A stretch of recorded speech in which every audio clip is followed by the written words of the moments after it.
Hallelujah. Hallelujah. आओ परमेश्वर के वचन की ओर चले और बाइबल से मत्ती रचित सुसमाचार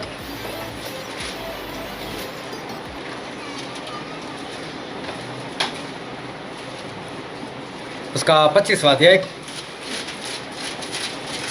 मत्ती 25,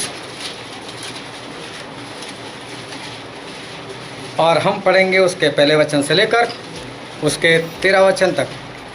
मत्ती 25, 1 से 13। स्वर्ग का राज्य उन 10 कुंवारियों के समान होगा जो अपनी मसाले लेकर दूल्हे से भेंट करने को निकली। उनमें 5 मूर्ख और 5 समझदार थी। मूर्ख ने अपनी मसाले तो ली, परंतु अपने साथ तेल नहीं लिया। परंतु समझदारों ने अपनी मसालों के साथ अपनी कुप्पियों में तेल भी भर लिया। जब दूल्हे के आने में देर हुई तो वे सब ऊँघने लगी और सो गई। आधी रात को धूम मची, देखो दूल्हा आ रहा है, उससे भेंट करने के लिए चलो। तब वे सब कुंवारियाँ उठकर अपने मशाले ठीक करने लगी। और मूर्खों ने समझदारों से कहा, अपने तेल में से कुछ हमें भी दो, क्योंकि हमारी मसाले बुझी जा रही है। परंतु समझदारों ने उत्तर दिया, कदाचित यह हमारे और तुम्हारे लिए पूरा न हो। भला तो यह है कि तुम बेचने वालों के पास जाकर अपने लिए मोल ले लो। तब वे मोल लेने को जा रही थी तो दूल्हा आ पहुंचा, और जो तैयार थी वे उसके साथ विवाह के घर में चली गई और द्वार बंद किया गया। इसके बाद वे दूसरी कुंवारी का भी आकर कहने लगी, हे स्वामी, हमारे लिए द्वार खोल दे। उसने उत्तर दिया, मैं तुमसे सच कहता हूँ, मैं तुम्हें नहीं जानता। इसलिए जागते रहो, क्योंकि तुम उस दिन को जानते हो, न उस घड़ी को। परमेश्वर पिता का वचन हमारे लिए बहुत ही आशीषित है और परमेश्वर पिता का वचन सच्चा है। और बाइबल में लिखा है, यदि सच्चाई को जानोगे तो सच्चाई तुम्हें आज़ाद करेगी। हालेलुया। हालेलुया। एक बात मैं बता देना चाहता हूँ वचन से पहले कि आज का जो वचन परमेश्वर ने दिया है वो बहुत ही भारी है। और वैसे ही परमेश्वर ऐसे ही वचन देते, लेकिन आज जो वचन है वो मुझे तो जब मैं बाइबल पढ़ता हूँ तो मुझे उसमें कुछ बुराई नहीं नज़र आती और है भी नहीं। लेकिन आज का जो वचन है और वचन में पता नहीं किस तरह से परमेश्वर उसको पेश करे और कैसे कैसे शब्द उसमें इस्तेमाल हो, लेकिन कोई भी ठोकर मत खाना और ऐसा मत सोचना कि ये वचन ऐसा किस तरह से है। वो वचन है परमेश्वर की ओर से, और जो भी वचन है उसको ध्यान से समझना। और जहाँ पर भी ऐसा लगे कि मेरे लिए है, या तो ऐसा लगे कि मुझे सुना रहे, तो उसको मान लेना। लेकिन मुझे ऐसा लगता है कि आज तक जितने भी वचन आए उसमें आज का वचन जो है वो सबसे भारी, ऐसा मुझे लगता है।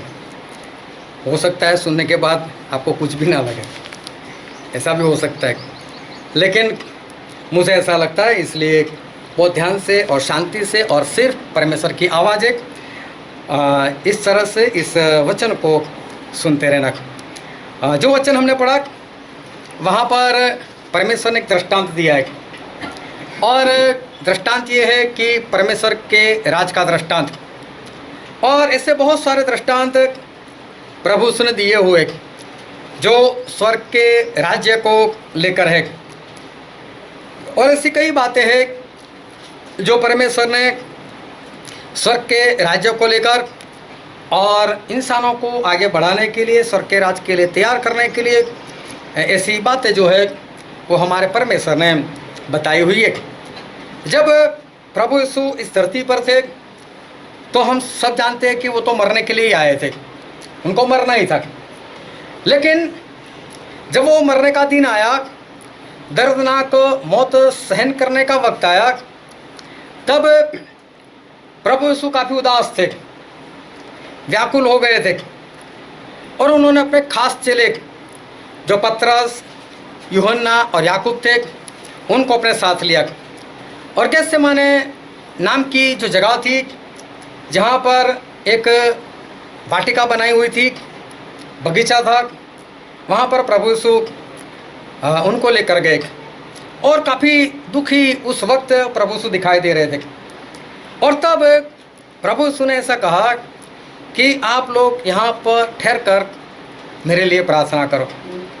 और बोले मैं वहाँ पर जाकर, और वो भी इतना दूर कि जहाँ पर हम पत्थर फेंक सकते हाथ से, इतने करीब प्रभु यीशु ने बोला मैं वहाँ पर जाकर मैं प्रार्थना करता हूँ, आप यहाँ पर प्रार्थना करो। अब प्रभु यीशु ने उनको अलग रखा प्रार्थना में, वो खुद अकेले गए प्रार्थना में। जाने का कारण भी था क्योंकि उनकी प्रार्थना कुछ इस वक्त अलग तरीके की थी, और प्रार्थना की बहुत ज़रूरत थी। और प्रभु यीशु ने प्रार्थना की कि हे पिता, हो सके तो ये कटोरा मुझसे दूर कर दो, लेकिन फिर भी आपकी मर्जी। लेकिन प्रार्थना करते घंटा लगा उनको, तो प्रार्थना 1 घंटा उनकी चली, तो ये 2 जो सेंटेंस है वो रिपीट नहीं करते रहे होंगे, लेकिन उन्होंने 1 घंटे तक की प्रार्थना अलग अलग शब्दों में, और जो उनके ऊपर मौत आ चुकी थी, जो दर्दनाक मौत, उसके बारे में ही उन्होंने प्रार्थना की थी। लेकिन हमारे लिए सिर्फ 2 शब्द लिखे गए कि परमेश्वर हो सके इस कटोरे को दूर कर दो, लेकिन फिर भी मेरी नहीं आपकी इच्छा। और 1 घंटा उनकी प्रार्थना चली, और प्रार्थना करने के बाद जब वो अपने चेलों के पास आए, तो 3 चेले क्या कर रहे थे? सो रहे थे। तीनों चेले सो रहे थे। प्रभु यीशु उनको जगाया, कैसे लोगों, मेरे प्रिय लोग, मुझे जानने वाले, मेरे सबसे निकट के साथी, मेरे जो 12 चेले हैं उसमें भी आप सबसे करीबी, जिनको मैं सबसे ज़्यादा प्रेम करता हूँ, ऐसे लोग तो सो गए। क्या मेरे साथ 1 घंटा जाग नहीं सकते? बोले जागते रहो, प्रार्थना करो, क्योंकि मैं परीक्षा में नहीं, तुम परीक्षा में ना हो। फिर भी प्रभु ने किनका नाम लिया? उनका ही नाम लिया। तुम प्रार्थना करो ताकि तुम परीक्षा में ना हो। प्रभु यीशु ये नहीं बोल रहे कि तुम्हारी प्रार्थना से मेरा कुछ हो जाएगा। मैं अभी भी बोल रहा हूं, तुम परीक्षा में ना आओ। क्यों चेले लोग परीक्षा में ना आए? मरना तो प्रभु यीशु को था, दर्दनाक मौत तो प्रभु यीशु को थी, हालेलुया। लेकिन चेले लोगों को प्रार्थना करनी है, और चेले लोग प्रार्थना ना करे तो खुद वो लोग परीक्षण में आए। प्रभु से ऐसा नहीं बोला मेरे लिए कि मैं परीक्षण में ना आऊं, ऐसा नहीं। तो प्रभु से उनको ऐसा क्यों बोला? मरना तो उनको था, हो सकता है वो परमेश्वर का इनकार कर दे, हो सकता है वो मना कर दे मुझे नहीं मरना, लेकिन प्रभु से ऐसा कहना चाहते थे कि जो उनका गुरु है, जिनको इतना मानते हैं, जिनको इतना आदर दे रहे, अगर उनको इतनी बेदर्दी से मारा जाए, वो भी इन लोगों के सामने, तो ठोकर लग सकती है। ये कैसा गुरु, इसके पीछे कौन जाएगा? ठोकर इनको लग सकती थी। इसलिए प्रभु ने बोला प्रार्थना करो। आज देखो कोरोना के अंदर कितने पास्टर लोग मर गए, कितने विश्वासी लोग मर गए, तो क्या आने जाते को ठोकर आएगी? क्या उनका परीक्षण होगा? शैतान क्या उनको बोलेगा? वो तो विश्वासी लोगों को बोलेगा तेरा क्या होगा? कल वो गया, हो सकता है कल तेरी बारी। सीखे तो ऐसा थे विश्वासी लोगों को कुछ नहीं होगा, तो ठोकर कौन खा सकता है? विश्वासी लोग। इसलिए प्रभु ने बोला तुम परीक्षण में ना आओ। मेरी बात नहीं करता, मुझे तो मरना ही है, दर्दनाक मौत सहन करना ही है, लेकिन मैं तो सहन कर लूंगा, लेकिन कहीं आप लोगों को ठोकर ना लगे। हम ऐसे कैसे गुरु के पीछे चल रहे थे और मेरे पीछे आना ही बंद कर दो।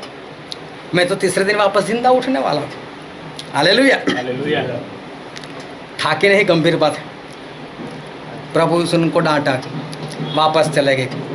फिर वही शब्द से प्रार्थना की। इसका मतलब फिर से घंटा लग गया होगा। फिर आए, फिर चले क्या कर रहे थे? फिर चले सो रहे थे दूसरी बार। और एक एक वचन को जब सुन रहे तब साथ साथ अपने आप को भी याद करते रहना। कब कब होल नाइट के लिए बोला गया था, कब कब सोते रहे थे, कब कब नहीं आए थे, ये सारी बातों को याद करना। फिर प्रभु यीशु तीसरी बार चले गए। अब इन लोगों ने पूरा ध्यान रखा, आएंगे तीसरी बार भी डांटेंगे, इस बार सोना नहीं है। बैठ तो गए। अभी कल ही ऐसा हुआ, मैं मोर भी गया था, वहाँ से डायरेक्ट कोई बस नहीं, अभी बस ही नहीं थी, निकलूँ कैसे? एक बस मुझे मिली जो अहमदाबाद से होकर आगे जा रही थी, तो उसको कहीं और जाना था। मैंने बोला अहमदाबाद में कहाँ पर उतारोगे? चलो एक्सप्रेस हाईवे से गुजरना था। मैंने बोला उतार दोगे? बोला उतार देंगे। मैं बैठ गया। अभी सोच में तो मैं भी था कि 7 बजे तो मैं मोरबी से बैठ रहा हूँ, 5 घंटे तो लगेंगे, 12 बजे मैं अहमदाबाद पहुँचूँगा। वहाँ पर भी तो कर्फ्यू लगा होगा, 12 बजे मुझे मिलेगा क्या? तो मुझे भी बात का पता था, लेकिन मैं बोला चलो कोई ना कोई तो मिल जाएगा, कोई ना कोई तो ऐसा होगा जो आधी रात को बेचारा निकला होगा या निकलना पड़ा होगा, कोई तो मिल जाएगा। लेकिन फिर भी मैंने बोला चलो प्रार्थना करो। और मैंने बोला मेरी जो अकल है उसके ऊपर तो आधार नहीं रखना है। अभी 12 बजने में 2-5 मिनट बाकी थे, मैं वहाँ पर पहुँच गया। अभी सब कुछ सन्नाटा, कुछ भी नहीं दिख रहा है। मैं सोच में पड़ गया अब करूँगा क्या। लेकिन कम से कम 10-12 कार मुझे मिली, बारी बारी से मिली। 6-7 ट्रक मिल गए होंगे, 1-2 टेम्पो मिल गए होंगे। सभी को ऐसे कर रहा, कोई भी नहीं खड़ा रहे, कोई भी नहीं। मैं बोला ये लोग सोचते भी नहीं, कोई बेचारा अकेला खड़ा है। फिर मुझे ही सोचा है, वो लोग भी सोच रहे क्या हमारा कोई गुंडा मवाली हो हमको लूट ले। हमको सोच आते, उनको भी सोच आएगी ना। मैं करूँ क्या करूँ? वहाँ पुलिस वाले थे, मैं उनके पास गया। मैंने बोला यार एक हेल्प कर दो। बोले क्या? किसी गाड़ी को रोक लो और मुझे उसमें बिठा दो। पुलिस वाला बोलते यार आप गलत जगह पर खड़े रहो, यहाँ अंधेरा है। बोले वहाँ कॉर्नर पर चले जाओ।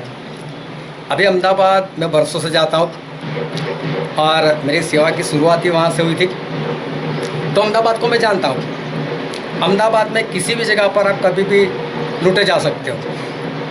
अभी वो जो जगह दिखा रहे थे थी तो एक्सप्रेस हाईवे पर, लेकिन थोड़ी सी दूर थी।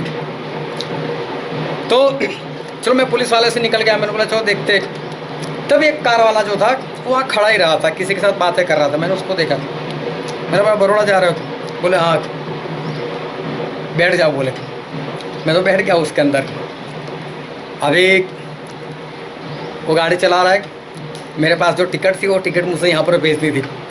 मैंने बिंदु को बोला कि यहाँ पर उतारने वाला है पंड्या होटल, तो तू और बिनू आ जाना, मैं टिकट भेज रहा हूँ। अभी मेरे मोबाइल में कैमरे की लाइट ही नहीं होती थी, मुझे पता ही नहीं चला। मैं कब से नीचे उसको मोबाइल को इधर उधर कर रहा हूँ, कहीं लाइट आ जाए और टिकट का फ़ोटो निकल जाए। तो ऐसा कुछ हुआ नहीं मेरे से। मैंने नज़र उठाकर देखा तो गाड़ी चलाने वाला जो गाड़ी चला रहा था, उसकी गाड़ी कभी इधर जा रही है, कभी इधर जा रही है, कभी इधर जा रही है। मैंने बोला एक और प्रार्थना का सब्जेक्ट।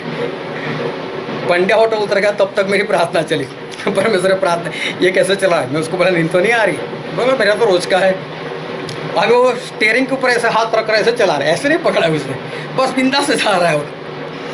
तो चलो परमेश्वर ने मुझे पहुँचा ही दिया। लेकिन मैं उसको बार बार सोच रहा हूँ कि इसके साथ बातें कराओ ताकि उसको नींद भी आती होगी तो चली जाएगी। क्योंकि जिस तरह चला रहा था मुझे तो ऐसा ही लग रहा था कि पक्का नींद में ही है और होगा भी नींद में। तो परमेश्वर ने चलो बचा लिया। तो वो मेरे से बात भी नहीं कर रहा है। मैं जितना पूछ रहा हूँ हाँ हाँ, बस फिर वो बंद कर रहा है। मतलब बातें करो तो भी कुछ आगे बढ़े। अब मेरा स्वभाव ऐसा, मैं किसी के साथ बात नहीं करता। हाँ, अगर किसी ने बात छेड़ दी और उसमें बीच में परमेश्वर आ गए, फिर मेरा मुंह बंद भी नहीं होता। लेकिन ऐसे फालतू की बात तो होती नहीं है, तो मैं भी ज़्यादा बात नहीं कर पाया। लेकिन चलो किसी तरह से परमेश्वर ने पहुंचा दिया। तो जागते रहना रात में वो बहुत मुश्किल बात है। अभी चले तीसरी बार, बोलो अभी क्या करेंगे? 2 बार तो डांट खाई है, तीसरी बार सोना नहीं है, नींद फिर भी आ रही है। मालूम है 3 लोगों ने कितनी मेहनत की होगी, किसी भी तरह से अपने आंखों को ऐसे ऐसे खोलने का प्रयत्न करते होंगे, और किसी भी तरह से उन्होंने अपने आप को सोने नहीं दिया। लेकिन जब यीशु मसीह आए तो तीसरी बार भी डांट दिया, बोलो अब सोते ही रहो बोले, क्योंकि नींद से उनकी आंखें भारी थी, ऐसा लिखा है। मतलब अभी झोंके तो मार रहे थे, लेकिन पूर्णता से पहले के समान वो सो नहीं गए थे। हालेलुया। तो प्रभु सुने 3 बार इन लोगों को डांटा। एक बार प्रभु सुने स्वर्ग के राज्य का दृष्टांत दिया। बोले कि व्यापारी था, उसने अपने नौकरों को बुलाया, एक को 5 सिक्के दिए, एक को 2 सिक्के दिए, एक को 1 सिक्का दिया, और वो कहीं प्रदेश में चला गया। और फिर कुछ वक्त के बाद वापस आया। जब वापस आया तो तीनों को बुलाया, और तीनों को बुलाकर पहले वाले को पूछा, मैंने तुझे 5 सिक्के दिए थे, क्या हुआ? वो बोल रहा है कि मालिक मैंने मेहनत की और मैं 5 सिक्के और कमा कर लेकर आया, मेरे पास 10 हो गए। 2 वाले को बुलाया, उसने भी बोला कि मालिक मैंने मेहनत की, 2 सिक्के और मैंने जमा कर लिए, मेरे पास 4 हो गए। बोले चलो अच्छा है। तीसरे वाले को भी बुलाया। हालेलुया। देखो 2 वाले ने बहुत अच्छा काम किया, लेकिन ज़्यादातर लोग जो सिखाते ना, 1 वाले पर सिखाते, वो 2 वाले की बात ज़्यादा नहीं करते, 1 वाले को ज़्यादा पकड़ते। अब 1 वाला भी आ गया, तो उसको कुछ पूछे, उससे पहले उससे उत्तर दिया, स्वामी तू बहुत कठोर है, ऐसा मैंने जाना है। जहाँ तू बिखेरता नहीं वहाँ तो बटोरता है, जहाँ पर बीजता नहीं वहाँ पर तो तू काटने के लिए आ जाता है। मैंने तुझसे ऐसा कठोर जाना, और इसलिए मैंने क्या किया, तेरा सिक्का जो था वो ज़मीन में दफन करके वो रखा था, और आज जब तू आए मैं पहले वहीं पर गया, और देख तेरा सिक्का आज भी मेरे पास है, ये पकड़ तेरा सिक्का। क्या उसके मालिक ने 5 वाले जो था उसके पास से 10 में से 1 भी सिक्का लिया था? क्या जिसके पास 4 हो गए थे, क्या उसके पास भी 1 भी लिया था? इसका मतलब उसके मालिक को सिक्के की जरूरत नहीं थी। अभी एक बोलता है, ले मालिक तेरा जो था तुझे मैं वापस दे रहा हूँ। अरे जिसके पास 10 है मैं उसके पास नहीं ले रहा, जिसके पास 4 है मैं उसके पास नहीं ले रहा। मुझे सिक्के से मतलब नहीं है, ये सिक्का मैंने जिस कारण से दिया था मुझे उस कारण से लेना देना है। मैं बोल कर गया था या मैं तुझे बता कर गया था और तू मेरे पर विश्वास करता था। मैं कठोर हूँ, मैं जहाँ बिखेरता नहीं वहाँ बटोरता हूँ, जहाँ बीजता नहीं वहाँ काटता हूँ। तो तू अगर काम नहीं कर सकता था तो कम से कम किसी श्रॉफ को तो दिया होता मेरा पैसा, तो मुझे कुछ तो उसका ब्याज तो मिलता। और मेरे पास 1 के 2 नहीं होते, लेकिन 1 का 1.25 तो होता, 1 का 1.5 तो हो जाता। लेकिन तूने तो कुछ भी किया ही नहीं। और उसके स्वामी ने उसको बोला, ये दुष्ट और आलसी चाकर, दुष्ट और आलसी चाकर। और फिर लोगों को बोला, इस निकम्मे दास को बाहर के अंधेरे में डाल दो, वहाँ उसको दांतों का पीसना और रोना होगा। हालेलुया। ध्यान से परमेश्वर के वचन को समझते रहना, और मेरी बात ध्यान में रखना कि आज का वचन जो है वो सही में बहुत ही भारी है, और इसलिए पूरे ध्यान से वचन को सुनते रहना। ये सिक्के वाली जो बात है वो तो दृष्टांत था। परमेश्वर ये कहना चाहते, मैंने तुमको कुछ वरदान दिए हुए,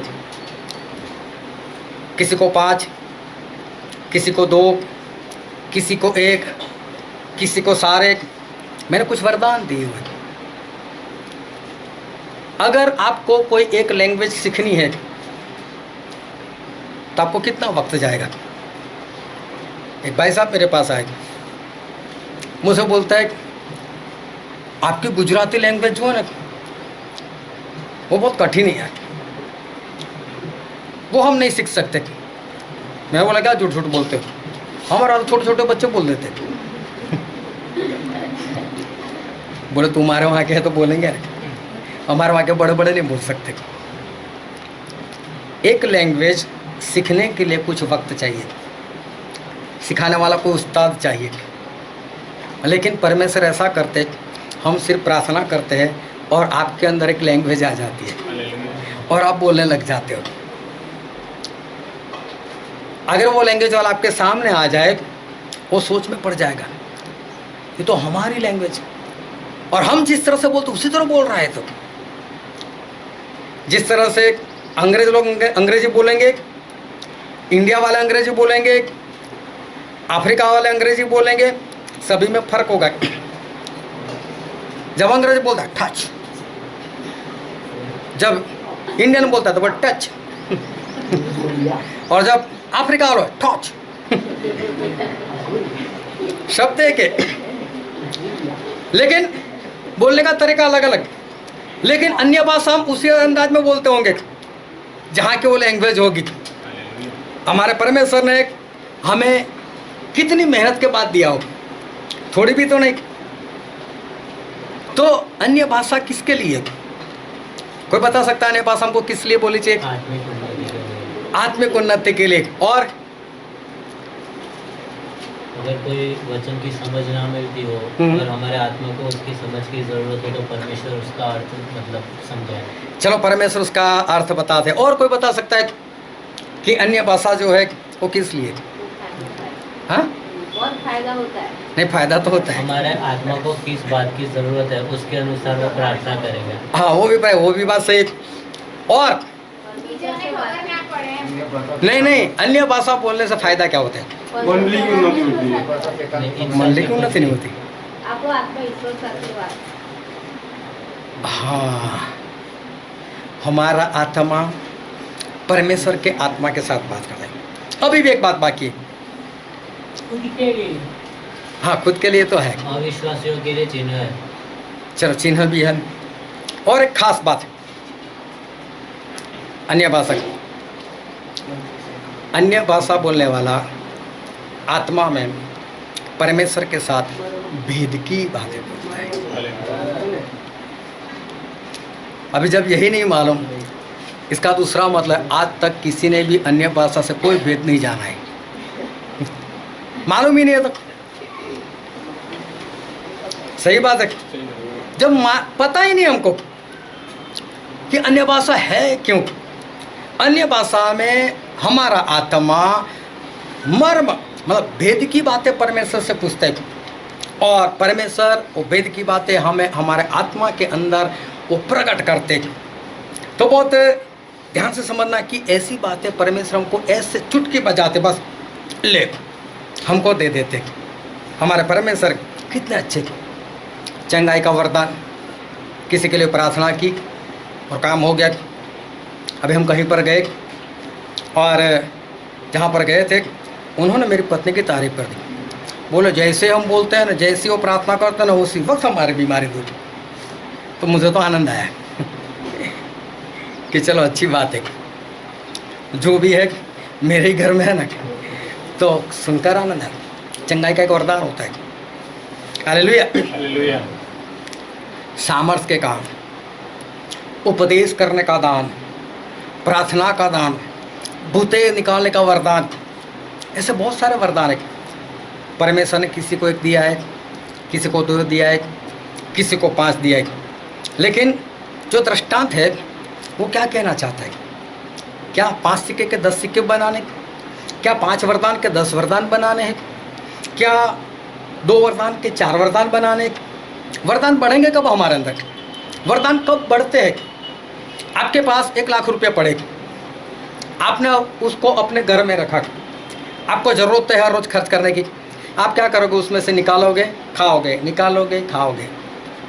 लेकिन वो 1 लाख रुपये आपने कारोबार में लगा दिए। अब क्या करोगे? कमाई करोगे, उसमें और डालोगे और खाओगे, वो बढ़ता जाएगा। समझ में आई बात? कि पैसे हैं आपके पास, आपने रख छोड़े एक जगह पर, तो हर रोज इस्तेमाल करोगे और एक दिन ऐसा आएगा वो खत्म हो गए होंगे। लेकिन अगर उस पैसा वो कहीं पर आपने इस्तेमाल के लिए, कारोबार के लिए लगाए, तो पैसे बढ़ते जाएंगे और साथ में आपका हर रोज का गुजारा वो भी तो होता जाएगा। तो वरदान है क्यों? वरदान इसलिए कि आप उसका इस्तेमाल करो, किसी के लिए इस्तेमाल करो और फिर इस्तेमाल करते हुए आप लोगों को बचाओ, लोगों की आत्मा को बचाओ। तो क्या होगा कि परमेश्वर बोलेंगे तो मेरे वरदानों का इस्तेमाल कर रहा है, इसको एक और क्यों ना दूं। परमेश्वर को सामने से मन हो गया, इसने बोला परमेश्वर मेरे पास 5 थे, मैंने 10 कर दिए, ला बाकी के 5 मेरे पास ला। ऐसा बोले 10 के 10 तेरे, क्यों तू कर रहा है इस्तेमाल, तो है तो मेरा ही, बढ़ेगा और 10 के 10 तेरे पास रख। क्यों वरदान बढ़ते नहीं है? इस्तेमाल नहीं है। और इस्तेमाल नहीं होता, हम आत्मा नहीं जीते, इस कारण से वो पड़े पड़े सड़ जाता है और वरदान धीरे धीरे खत्म हो जाता है। और आखिर में स्वामी ने बोला कि जिसके पास 1 सिक्का था ले लो उसके पास से, और बोला जिसके पास 10 है उसको दे दो। बोले स्वामी उसके पास तो पहले से 10 पड़े। बोले इस्तेमाल तो करता है ना, दे दो, जिसके पास होंगे उसको और दिया जाएगा, और जिसके पास नहीं है उसके पास जो है वो भी ले लिया जाएगा। मतलब वरदान का इस्तेमाल करना है आत्मा जीतने के लिए। अगर नहीं जीतोगे वो पड़ा पड़ा सड़ जाने वाला है, खत्म हो जाएगा और हाथों से वो छीन लिया जाएगा। ये भी परमेश्वर के राज्य का एक दृष्टांत था। एक दृष्टांत प्रभु ने और दिया। बोले किसी राजा के लड़के की शादी का खाना रखा था, कुछ लोगों को बुलाया, जिन लोगों ने बुलाया उन लोगों ने बहाने बता दिए, लेकिन खाना तो बना हुआ था। तो मालिक ने बोला कोई बात नहीं, वापस जाओ और रास्ते में जैसे भी लोग मिले जो भी हो उठा उठा कर लेकर आओ, उनको बोलो कि राजा के घर में खाना है। और सभी लोग खाना खाने के लिए आ गए, जो जगह थी वो सारी भर गई और राजा जो थे वो बाहर निकले कि चलो कौन कौन लोग आए, कैसे कैसे लोग आए, मैं मिल तो लूँ उनको। राजा मिलते मिलते मिलते आगे बढ़े और वहाँ पर एक इंसान ऐसा था जिसने शादी के कपड़े नहीं पहने थे। ये हमने कई बार देखा हुआ है कि उस ज़माने में जो बड़े लोग थे वो शादी का न्योता देते और उसको कपड़ा देकर आते थे, ये कपड़ा पहनकर तू मेरे पास, मेरे घर में या जो भी जगह है वहाँ पर तू खाने के लिए आना, मेरे वाले कपड़े पहनकर, नए वाले कपड़े पहनकर, मेरी इज्जत रह जाएगी। लेकिन एक इंसान ऐसा था कि कपड़े तो मिले उसको, पहना नहीं उसने। और राजा ने उसको पूछा कि तूने कपड़े नहीं पहने, तो ऐसा वो झुक कर ऐसे देखने लगा नीचे और उसने कोई भी उत्तर नहीं दिया। तब उसके मालिक ने ऐसा कहा इसको उठाकर बाहर के अंधेरे में डाल दो, वहाँ पर रोना और दांतों का पीसना होगा। हालेलुया। हालेलुया। ये भी था परमेश्वर के राज्य का एक दृष्टांत। अभी देखो यहाँ पर जो परमेश्वर सिखाना चाहते थे वो ये है कि प्रकाशित वाक्य में ऐसा लिखा है, पढ़ो तो प्रकाशित वाक्य उसका 19वां अध्याय और उसका 8 वचन।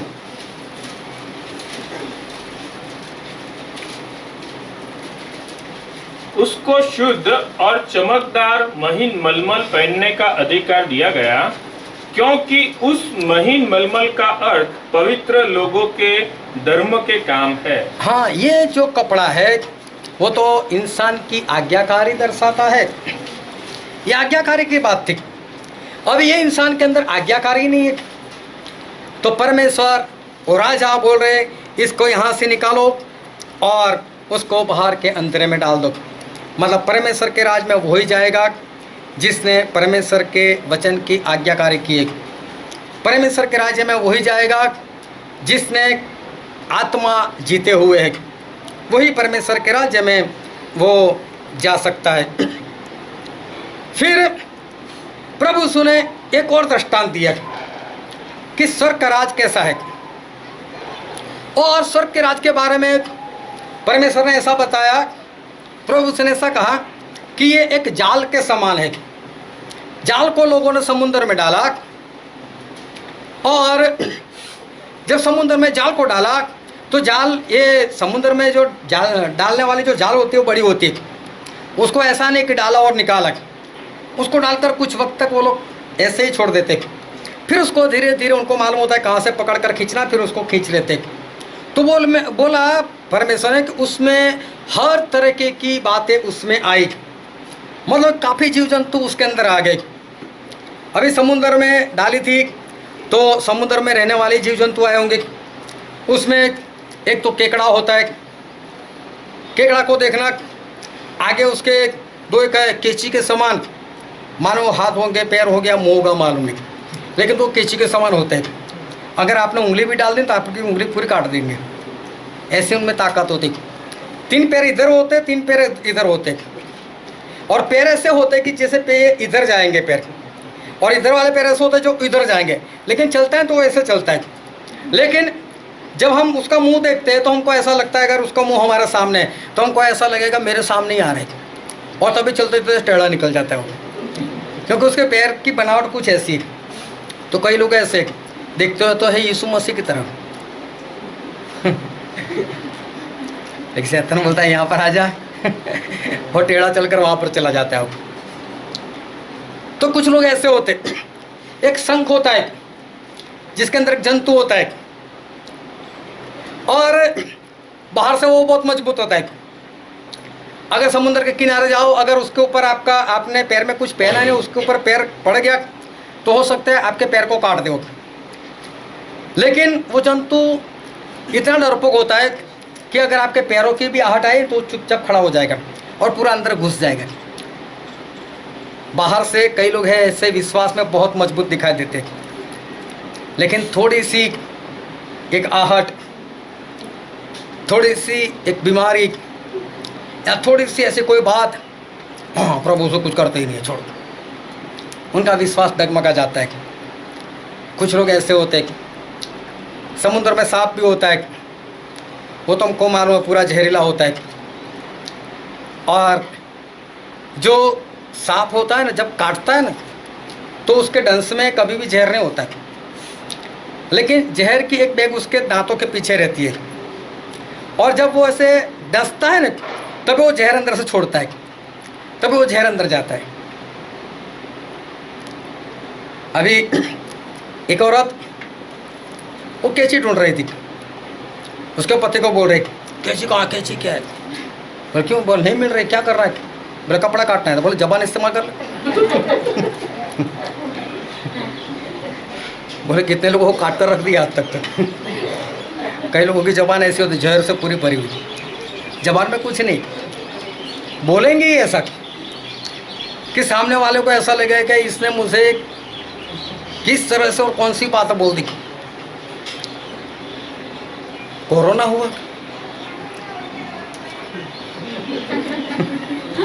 कोई बचकर नहीं आता। नहीं कोई बात नहीं, हम प्रार्थना करेंगे ना। अभी क्या, पहले तो बोल दिया कोई बचकर नहीं आता, जहर तो छोड़ दिया, अब उसके बाद वो करे क्या? कई लोगों की जबान इस तरह की होती है, सांप के समान। ध्यान से समझते जाना, हम इसमें बहुत लंबा नहीं जाते, ऐसे बहुत सारे जीव जंतु हैं जिसको आप जानते होंगे।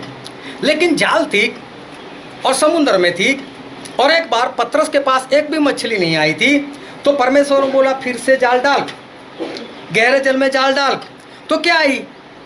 मछली आएगी। और जाल किसके लिए होती है? मछली के लिए होती है।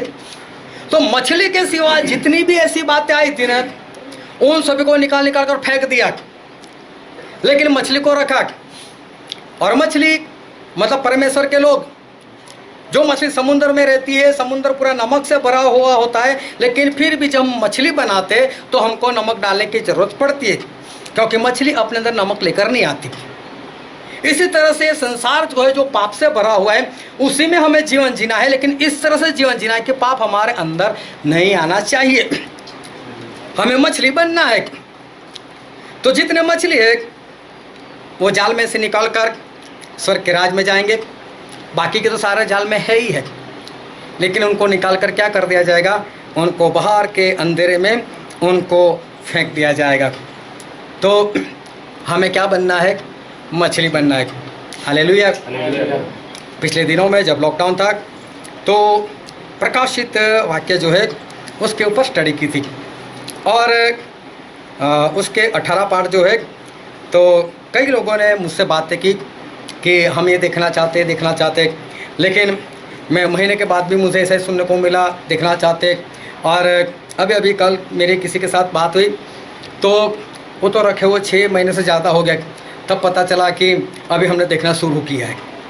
तुम्हें भाई इतना वक्त तो कब का देख लिया होता है, हमने 18 दिन में स्टडी ख़त्म कर लिया था, तो आप भी 18 दिन में ज़्यादा से ज़्यादा इसको ख़त्म कर सकते थे। लेकिन उस प्रकाशित वाक्य में एक बात लिखी हुई जो है प्रकाशित वाक्य उसका 17 अध्याय, और उसमें वहाँ पर एक बात लिखी हुई है, और हम पढ़ेंगे प्रकाशित वाक्य उसका 17 अध्याय, और कोई पढ़ो तो उसका पहला वचन। जिस 7 स्वर्गदूतों के पास वे 7 कटोरे थे, उनमें से एक ने आकर मुझसे यह कहा, इधर आ, मैं तुझे उस बड़ी वेश्या का दंड दिखाऊं जो बहुत से पानी पर बैठी है। हाँ, अभी देखो हम बाइबल स्टडी करने के लिए नहीं बैठे, और ये जो वेश्या है वो हमारा सब्जेक्ट भी नहीं है, वो कौन है वो भी हमारा सब्जेक्ट नहीं है, लेकिन हम कुछ सीखना चाहते हैं इससे। तो यहाँ पर यूहन्ना को ऐसा कहा गया कि देख मैं तुझे एक वेश्या दिखा रहा हूँ, और उस वेश्या को जो दंड मिलने वाला है वो दंड भी मैं तुझे बताता हूँ। अभी यहाँ पर हम किसी शारीरिक वेश्या की बात नहीं कर रहे जो अपने शरीर का सौदा करती रहती है, लेकिन हम यहाँ पर एक ऐसी वेश्या की बात कर रहे जो आत्मिक वेश्या है। Hallelujah, hallelujah. और जो बाइबल में लिखा है वो भी कोई शारीरिक वेश्या नहीं है, वो भी आत्मा की भाषा है, और वो आत्मिक वेश्या की बात जो है वो वहाँ पर लिखी हुई है। और फिर आगे हम पढ़ते हैं प्रकाशित वाक्य और उसका 17 अध्याय, और हम पढ़ेंगे उसका 5 वचन। उसके माथे पर यह नाम लिखा था, भेद, बड़ा बेबीलोन, पृथ्वी की वेश्याओं और घृणित वस्तुओं की माता। हाँ, घृणित वस्तुओं की माता। ये जो वेश्या है वो वेश्या घृणित कामों की माता है। माता का मतलब जिसे जन्म दिया है, मतलब जो घृणित काम है वो एक वेश्या से निकलता है। जितने भी घृणित काम है, हालेलुया, हालेलुया। अभी सभी लोग ध्यान इधर लगाए, अब थोड़ा सा भी इधर उधर मत देखे। और आज का वचन जो सही में बहुत भारी है, हम उसमें आगे बढ़ रहे, तो बहुत ध्यान से समझ लेना। तो ये जो वेश्या है वो घृणित कामों की माता है। मतलब कई बार हम बोलते हैं ना कि बैठ मैं तेरा बाप लगता हूँ, मतलब कि तू जो कर रहा है ना वो मेरे लिए बहुत छोटी बात है। और ये जो वेश्या है वो घृणित कामों की माता है। मगर घृणित काम जो है उसके लिए तो कुछ भी नहीं है, ये तो उसको पैदा करने वाली स्त्री है। ये जो वेश्या है वो घृणित कामों की वो तो माता है। मतलब जो घृणित काम हो रहे उसको जिसने बनाया है या पैदा किया है वो है ये वेश्या। Hallelujah, hallelujah.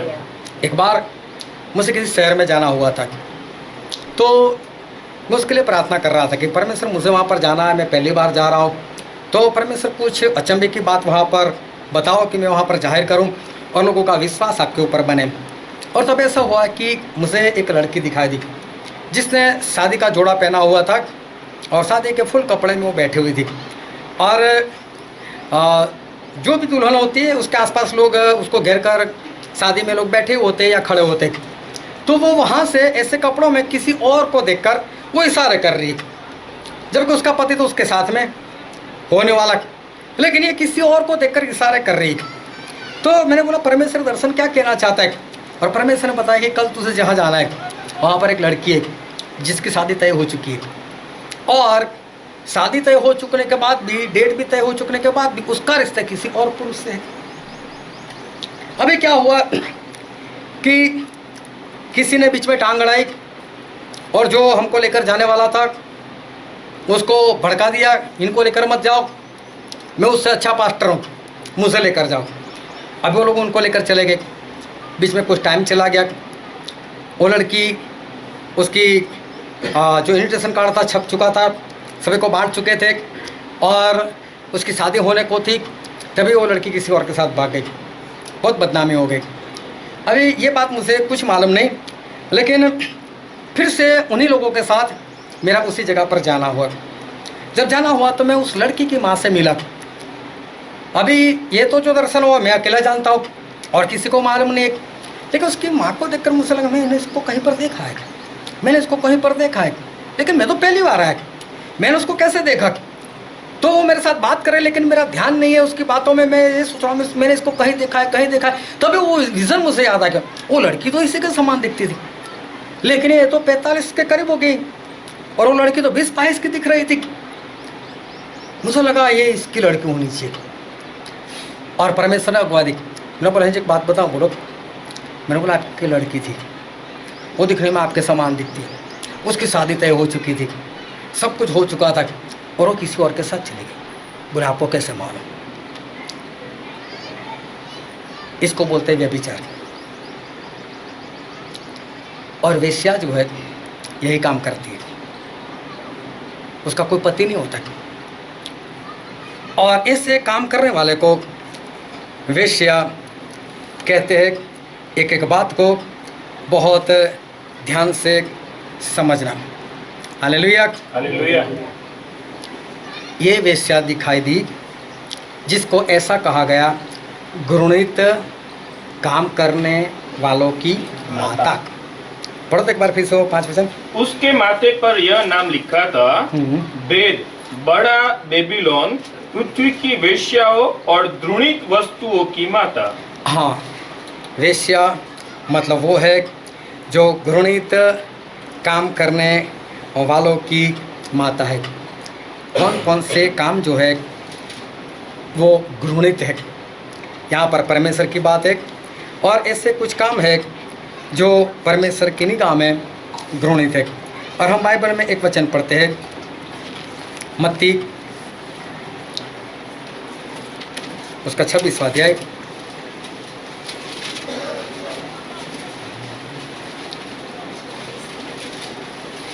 और उसका 40 और 41।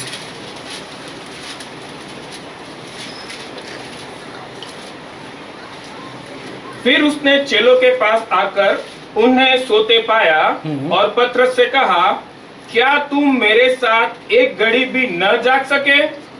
जागते रहो और प्रार्थना करते रहो कि तुम परीक्षा में न पड़ो। आत्मा तो तैयार है परंतु शरीर दुर्बल है। हालेलुया। हालेलुया। अरे ध्यान से समझते जाना। क्या प्रभु यीशु यहाँ पर आकर ऐसे बोलेंगे, हाँ पतरस, याकूब, यूहन्ना, क्या बात यार, आप तो सोते रहते हो, जागते रहना, कैसे बोलोगे? फिर कैसे बोलोगे? कोई बता सकता है? कोई बता सकता है कैसे प्रभु यीशु बोलोगे? हाँ बोलो बोलो। क्या कर रहा है? अभी तक सो रहा है, तू जागता नहीं सकता है मेरे साथ? हाँ 2 घड़ी जाके दिखता है। हाँ, डांटा होगा ऐसे। हालेलुया। इस तरह से प्रभु से डांटा होगा। अभी समझो, आप किसको डांटते हो और डांटने का काम वो कब आता है? हम किसी को कब डांटेंगे? जब वो काम करता होगा या वो काम करते होगी जो हमें नहीं पसंद है। मतलब हमारी निगाह में कैसा है? घृणित काम। हालेलुया। हालेलुया। हालेलुया। हालेलुया। समझते रहना, वेश्या मतलब घृणित काम करने वालों की माता या घृणित कामों की माता। उनमें से एक घृणित काम ये है, प्रार्थना नहीं करना, जागना नहीं, जागना नहीं और प्रार्थना नहीं करना। ये परमेश्वर की दृष्टि में घृणित काम है। इसलिए प्रभु सुनो बोला, क्या तुम मेरे साथ 1 घंटा जाग नहीं सकते? जागते रहो, प्रार्थना करो। डांटा उनको, यह परमेश्वर को नहीं पसंद, यह घृणित काम है। सोने का काम और प्रार्थना नहीं करने का काम, फिर किसका हुआ? बहुत ध्यान से आज परमेश्वर के वचन को सुनते रहना। और मैं फिर से कहता हूँ, कोई भी धोखा मत खाना, ठोकर मत खाना, क्योंकि आज का वचन मुझे बहुत भारी लगा। मुझे पुकारने में भारी नहीं, मैं बोलने ही वाला हूँ, लेकिन आज तक मैं जितना बोला, क्योंकि कई बार ऐसा हुआ है कि मैंने यूट्यूब पर मेरे ही मैसेज देखे और मैं ही मैसेज में खो जाता हूँ, और मुझे ऐसा लगता है कि मुझे कोई बोल रहा है और मुझे कोई सिखा रहा है। मुझे ऐसा नहीं लगता कि ये मैं बोल रहा हूँ। और कई बार, एक बार जब यूट्यूब में जाना इतना आसान नहीं था, तो मैं नेट कैफ़े पर गया था और वहाँ मैंने मेरे मैसेज चालू कर दिए और मैं सुनता गया, मेरा टाइम चला गया काफ़ी। और 1 घंटे का मैंने टाइम लिया था, 10 रुपये लगते थे, लेकिन हेडफोन के 10 रुपये और मुझसे चार्ज हुए, या तो उससे ज़्यादा हुआ, मालूम नहीं। मैंने बोला भाई ये कौन से चार्ज किया? तो बोले सुनने के लिए आपने जो लिया ना। मैंने बोला मैं तो मुफ्त में सुना था, मैंने मेरे से सुना और फिर भी मैंने चार्ज दिया। मैंने बोला ये कैसे हो गया आज? तो बहुत ध्यान से समझना कि प्रार्थना नहीं करना और जागते रहकर प्रार्थना नहीं करना मतलब रात की प्रार्थना की बात है। और जितने लोग ये नहीं करते, वो हमारे परमेश्वर की निगाह में वो घृणित काम है। एक बार शमूएल ने बोला, जब लोगों ने राजा मांगा था तब बोला था, शाऊल के साथ बातें हुई, उन्होंने बोला कि प्रार्थना नहीं करने का पाप मैं नहीं करूँगा। मतलब प्रार्थना नहीं करना वो क्या है? पाप है। जब प्रार्थना का वक्त होता है और इंसान प्रार्थना नहीं करता, वो परमेश्वर की निगाह में घृणित काम है। हालेलुया। दूसरा घृणित काम है परमेश्वर की निगाह में, वो ये है एक सिक्के वाले का काम। सिक्का लिया, दफन करके रख दिया, घाटे में नहीं डाला अपने मालिक को, जो था उतना तो रह ही गया है। अभी समझ लो किसी ने आपको 1000 रुपये दिए, वो आपके पास 10 साल के बाद आया, आपने उसको वापस 1000 रुपये दिए, क्या सही में उसको घाटा नहीं हुआ क्या? हाँ, 7 साल में डबल हो जाते हैं पैसे। अभी तो 1000 जो है उसकी कीमत काफ़ी डाउन हो गई। हो सकता है 1000 में पहले 3 पैंट खरीद सकते थे, लेकिन 10 साल के बाद उसमें एक ही पैंट आ रहा है, तो घाटा तो है ना। वो तो गिनती में सेम दिखाई दे रहा है। मतलब आज जो पैसे जितने हैं वो कल परसों उसकी कीमत जो है कम हो जाती है। जब मैं छोटा था 500 की नोट नहीं थी, 1000 की नोट नहीं थी, 2000 की नोट नहीं थी। महंगाई बढ़ती गई, पैसे की कीमत कम होने लगी, तो बड़ी बड़ी नोटें आई ना। तो जैसे जैसे पैसे की कीमत कम होती है, बड़ी नोटें छपने लगती है। तो ये घाटा है ये कि एक सिक्का वापस करना, वो घाटे की बात है। मैंने तुझसे एक सिक्का मेरे वापस आने पर नहीं मांगा था कि तू मुझे वापस दे। मैंने तुझे जो भी तुझे वरदान दिया था उस वरदान का इस्तेमाल किया क्या? क्या तूने एक भी आत्मा जीता? तू जीत कर नहीं लाया। आत्मा नहीं जीतना वो कौन सा काम है? घृणित काम है। आत्मा नहीं जीतना वो तो घृणित काम है, और घृणित काम जो करती है उसको क्या कहते हैं? हालेलुया। बोलते रहे ताकि मुझे समझ में आए कि आप समझ रहे हो, है ना? इसको समझते हैं ना। फिर प्रभु उसने एक और बात बताई, एक और घृणित काम बताया कि शादी में एक इंसान जो था वो कैसे आया था? बिना कपड़े के। मतलब कपड़े पहने थे उसने, लेकिन सादे वाले कपड़े उसने नहीं पहने थे। और प्रभु यीशु उसके पास गए, और हम बाइबल में पढ़ते हैं मत्ती उसका 22वां अध्याय और हम पढ़ते उसका 11वां वचन। जब राजा अतिथियों को देखने भीतर आया तो उसने वहां एक मनुष्य को देखा जो विवाह का वस्त्र नहीं पहने था। हाँ, अब एक इंसान ऐसा था जिसने शादी वाला कपड़ा नहीं पहना था। फिर आगे क्या हुआ? उसने उससे पूछा, हाँ, हे मित्र, तू विवाह का वस्त्र पहने बिना यहाँ क्यों आ गया? उसका मुंह बंद हो गया। तब राजा ने सेवकों से कहा, देखो, राजा ने सेवकों से कहा, इसके हाथ पांव बांधकर उसे बाहर अंधियारे में डाल दो। हाँ, वहां रोना और दांत पीसना होगा। अभी ध्यान से समझना, इसके मालिक को, राजा को कितना क्रोध आया होगा। तभी बोला इसको बाहर के अंधेरे में डाल दो, रोना और दांत पीसना होगा। कितना घृणित काम है ये तो। आज्ञाकारी नहीं करना, परमेश्वर के वचन को नहीं माना, कितना घृणित काम है। परमेश्वर को कितना क्रोध आया। इसको बोले बाहर के अंधकार में डाल दो, रोना होगा, दांत पीसना होगा। और आगे पढ़ते उसका 25वां अध्याय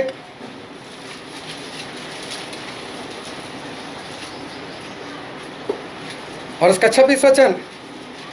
उसके स्वामी ने उससे उत्तर दिया, हे दुष्ट और आलसी दास। हाँ, एक सिक्के वाले को बोला हे दुष्ट और आलसी दास। वो तो हम पढ़ते, लेकिन मालिक ने कैसा बोला, हे दुष्ट, हे आलसी। कितना क्रोध, क्यों? ये घृणित काम है। आत्मा नहीं जितना, बहुत घृणित काम है। और फिर आगे लिखा है, हम पढ़ो तो उसका 30 वचन। और इस निकम्मे दास को बाहर के अंधकार में डाल दो। इस निकम्मे दास को बाहर के अंधेरे में डाल दो। कितना क्रोध, क्यों? एक घृणित काम कर रहा है। इसलिए जब घृणित काम होता है तो हमारे परमेश्वर को क्रोध आता है। और घृणित काम करने वाली जो है उसको बाइबल में वेश्या कहा है। Hallelujah, hallelujah. बाइबल के वचन को ध्यान से समझते रहना। प्रभु यीशु जब इस धरती पर थे, उन्होंने अपने चेलों से कहा था, यूहन्ना 14 और 16 और 17 वचन को जल्दी से पढ़ो।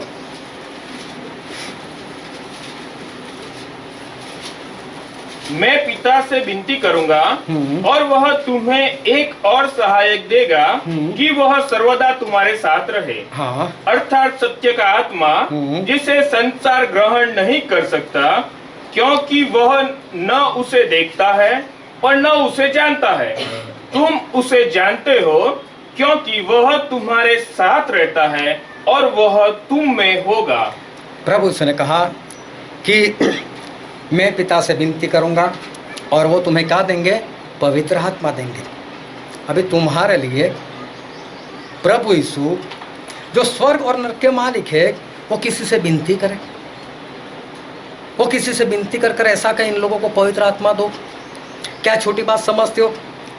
पवित्र आत्मा जो इस धरती पर है, उनके लिए मेरे प्रभु यीशु ने अपने पिता के आगे, पिता परमेश्वर के आगे विनती की, मेरे लोगों को दे दो।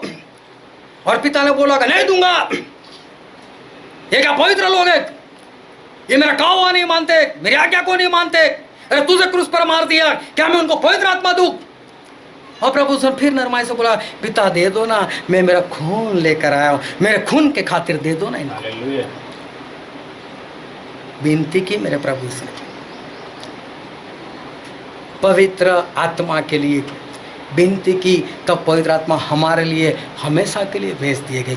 और फिर आगे लिखा उसका 26वां वचन पढ़ दो।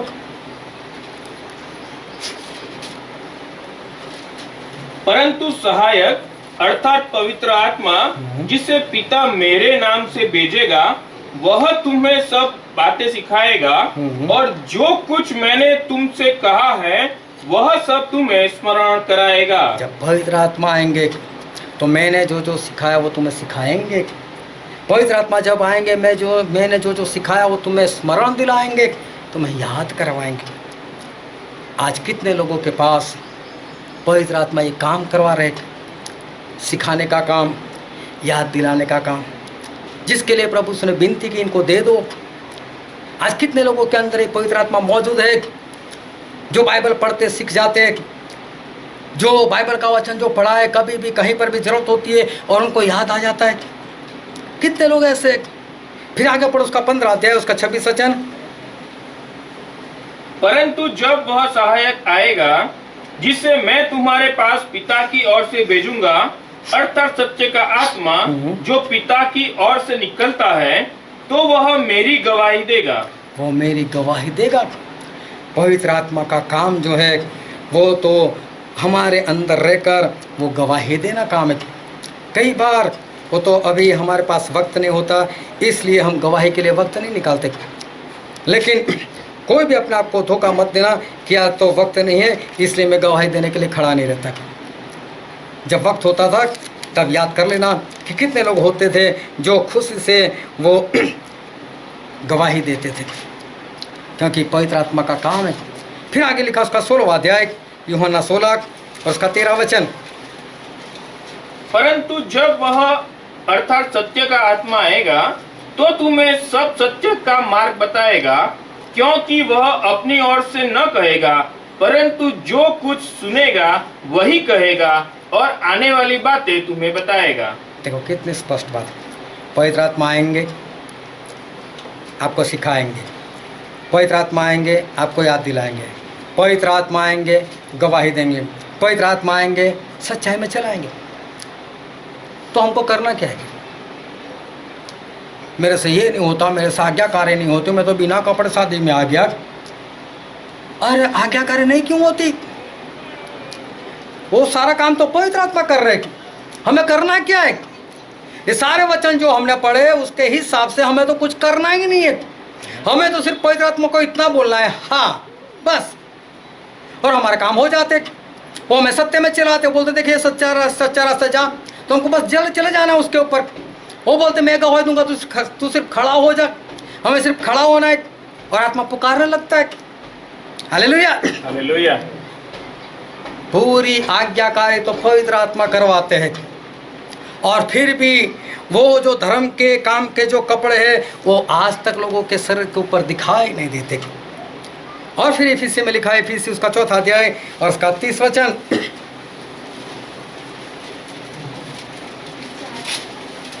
इफिसी 4:30। परमेश्वर के पवित्र आत्मा को शोकित मत करो। पवित्र आत्मा को शोकित मत, दुखी ना करो। कब दुखी होंगे? जब वो सिखाते होंगे सीखते नहीं होंगे। जब वो याद दिलाते होंगे तब मानते नहीं होंगे। जब वो सच्चाई में चलाते होंगे तब चलते नहीं होंगे। आज्ञाकारी नहीं करते तब पवित्र आत्मा दुखी होते। तो प्रभु से मालूम है क्या कहा था?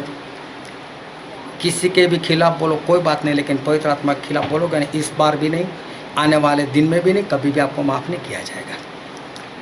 तो इसका मतलब ये भी घृणित काम है ना, पवित्र आत्मा को दुखी करना, पवित्र आत्मा को शोकित करना घृणित काम है कि नहीं?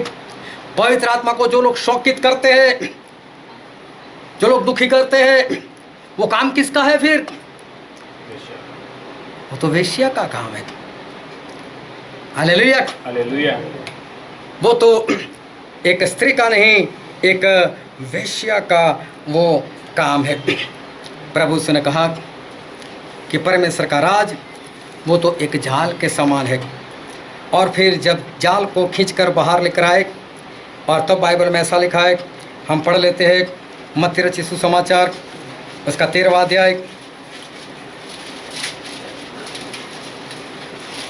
और उसका 47-48। फिर स्वर्ग का राज्य उस बड़े जाल के समान है जो समुद्र में डाला गया और हर प्रकार की मछलियों को समेट लाया।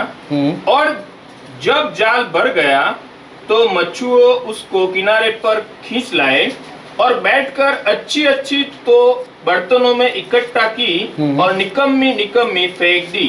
Hallelujah, hallelujah. यहाँ पर जो सही में लिखा है वो हर तरह के जंतु उसमें आए, हर तरह के जीव उसमें आए, सिर्फ मछलियाँ नहीं आई थी।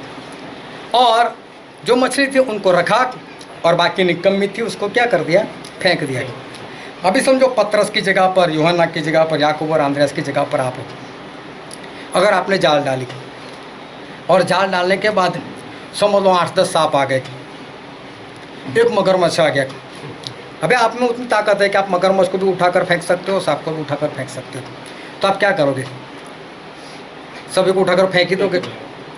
अगर दूसरी बार जाल डाली, सारे संखी आए, तो कितना क्रोध आएगा उसके ऊपर?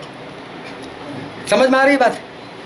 मतलब जिसके लिए आपने जाल डाली है वो नहीं आ रहा है, लेकिन उसके साथ कुछ और भी आ रहा है, तो उसके ऊपर कितना क्रोध आएगा? ये निकम्मी चीज, तेरे लिए मैंने जाल डाली थी, फेंको इसको।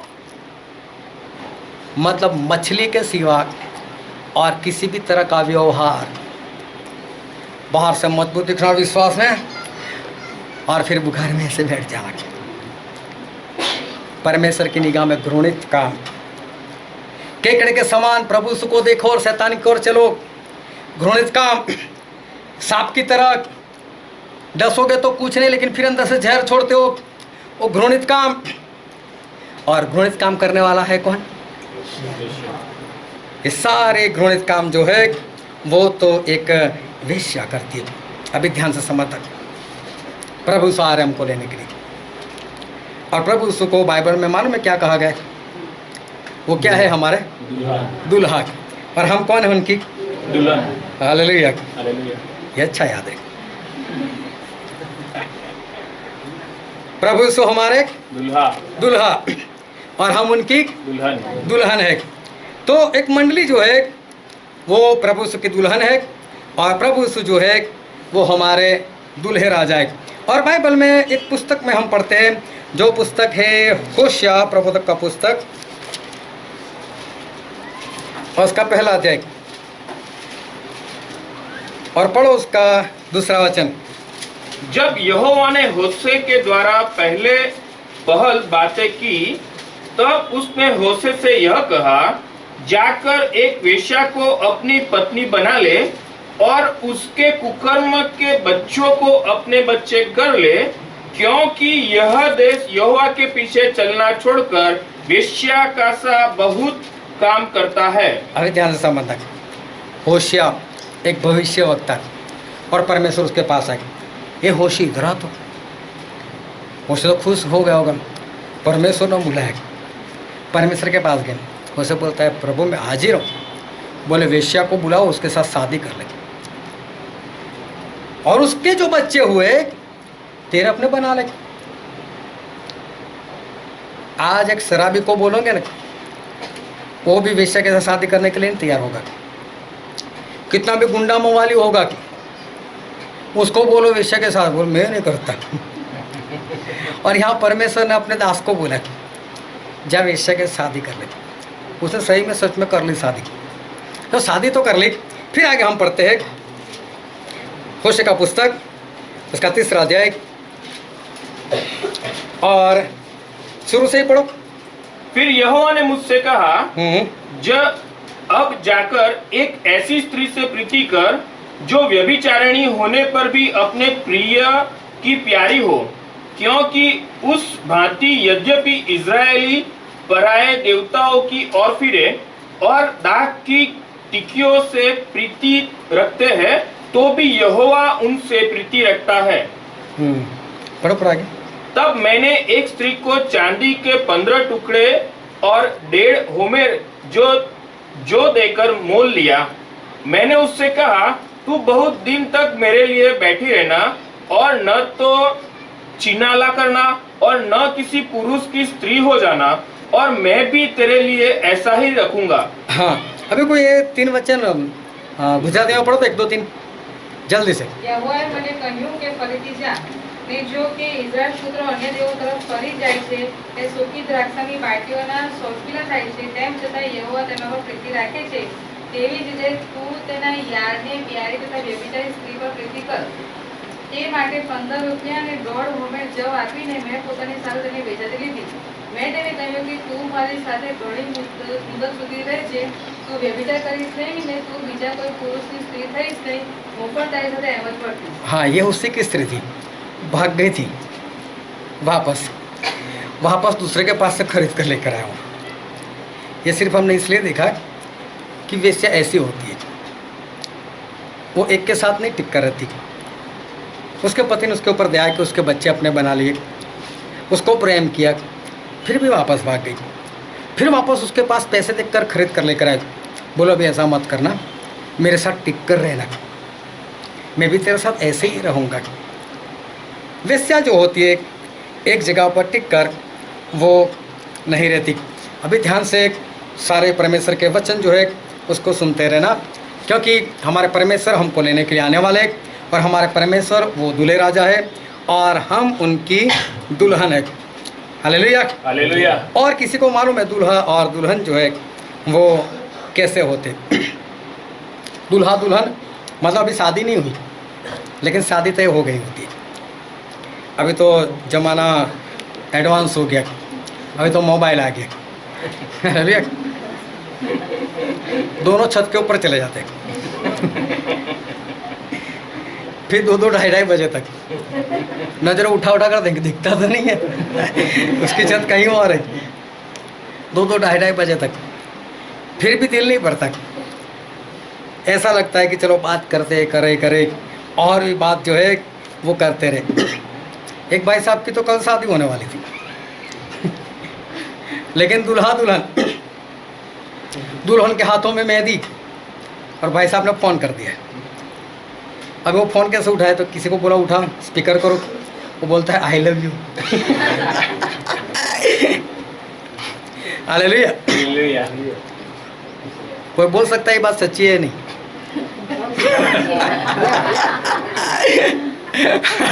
हालेलुया। हालेलुया।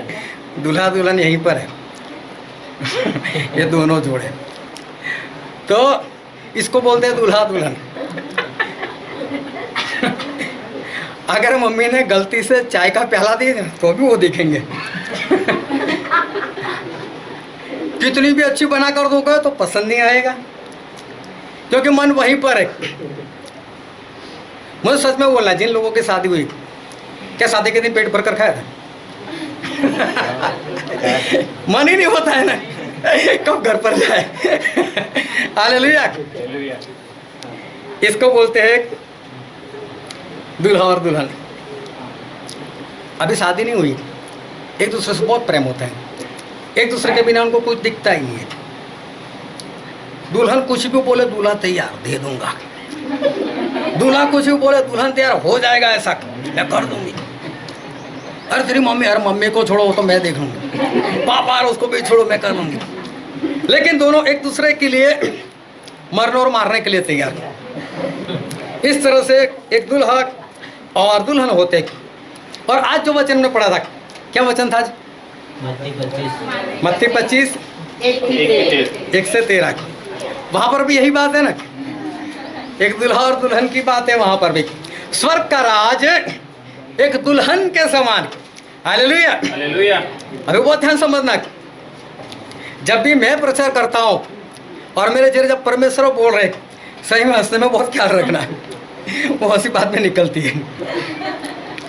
तो कोई बात नहीं, जब जब जो वक्त है उसका आनंद उठा लेना। तो यहाँ पर हमने बहुत बार सीखा है, 10 कंवारी, 10 की शादी तय हो चुकी थी, और उस वक्त इज़राइल का जो कानून था या उनकी जो परंपरा थी उसके अनुसार दूल्हा वो 360 दिन में मंगने के बाद कभी भी आ सकता था, लेकिन बिना बताए और बिना कहे। वो दिन में भी आ सकता था, शाम को भी, सुबह भी, रात में भी। और फिर क्या करता था, उसका जो मित्र होता था वो जोरों से पुकारता था, दूल्हा आ गया। अगर दिन में है तो दुल्हन घर में है, वो भागेगी कहीं मेरे वाला तो नहीं है। अगर है तो घर में मम्मी को बोलेगी नहीं, मम्मी बाय बाय मैं जा रही हूँ, वहीं से, क्योंकि बाय बाय करने के लिए वो चला गया तो इसलिए वहीं से चली जाएगी। अगर रात हुई तो ये घर में अगर बैठी रहेगी और बाहर आवाज़ आया तो घर का दरवाजा तो बंद होगा। इसलिए दुल्हन क्या करती थी, घर छोड़कर बाहर चली जाती, चौक में बैठती थी। जितने लोगों की शादी तय हो जाती थी वो सारी लड़कियां तैयार होकर बाहर बैठती थी। वो अगर कपड़े भी धोती थी तो पूरे तैयार होकर, बर्तन भी मांजती तो पूरे तैयार होकर, खाना बनाना तो भी पूरे तैयार होकर। हालेलुया। हालेलुया। उनको 24 घंटे तैयार होना होता था कि कभी भी दूल्हा आए और चले जाए। दुल्हन के दिमाग में है कि आज आ जाए तो, अभी आ जाए तो, अभी भागूं, मैं तैयार हूँ, आज आ जाए तो बहुत अच्छा। उसको तो ऐसा ही है, आज आ जाए तो, आज आ जाए तो बहुत खुश है, तैयार होकर ही बैठे, कभी भी जाने के लिए तैयार है। और प्रभु यीशु हमारा दूल्हा है। वो कौन सा हमको बोल कर गए, बता कर गए किसी को, मैं तारीख को आने वाला हूँ, मैं ये महीने को आने वाला हूँ, मैं साल को आने वाला हूँ। हालेलुया। हम क्या है, हम दुल्हन है। क्या है तैयारी ऐसी?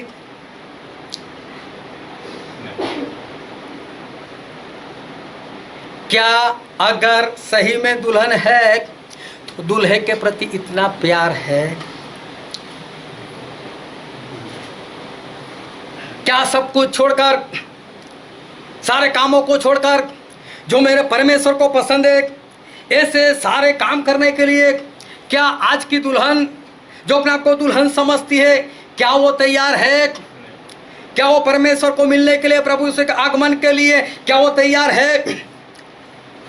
जिसमें एक भी दाग ना हो, जिसने उसके पति को, जो होने वाला पति, जितना उसको बोला है कि तेरे में नहीं होना चाहिए, मुझे नहीं पसंद है, क्या सही में इतना प्रेम है कि निकाल कर रखा है उसको? क्या उसके पति, जो होने वाला पति है, जो दूल्हा, उसने बोला है कि मेरे इतने वरदान है, मैं तुझे सजाना चाहता हूं, मैं तुझे देना चाहता हूं, क्या उसके दूल्हे के पास लिया? क्या मांगा?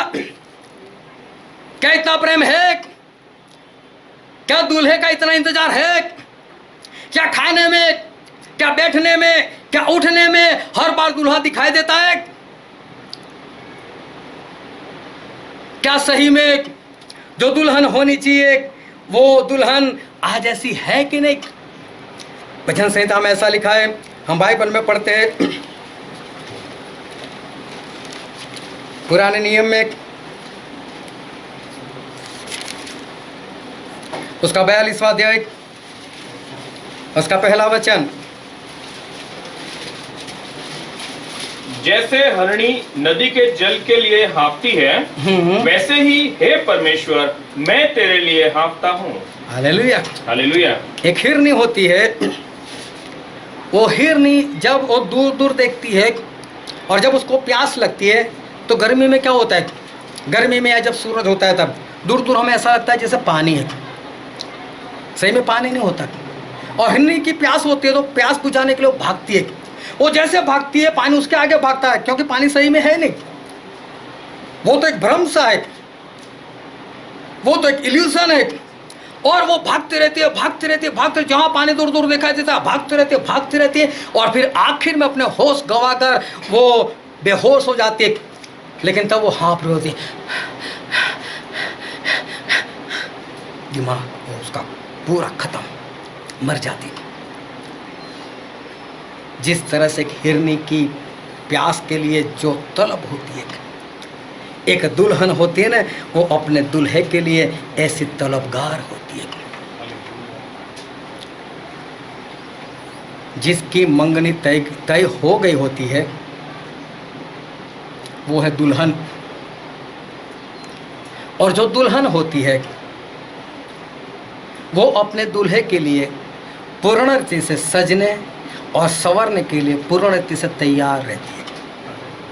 और जैसा उसका दूल्हा चाहता है वैसे ही वो अपने आप को तैयार रखती है 24 घंटे।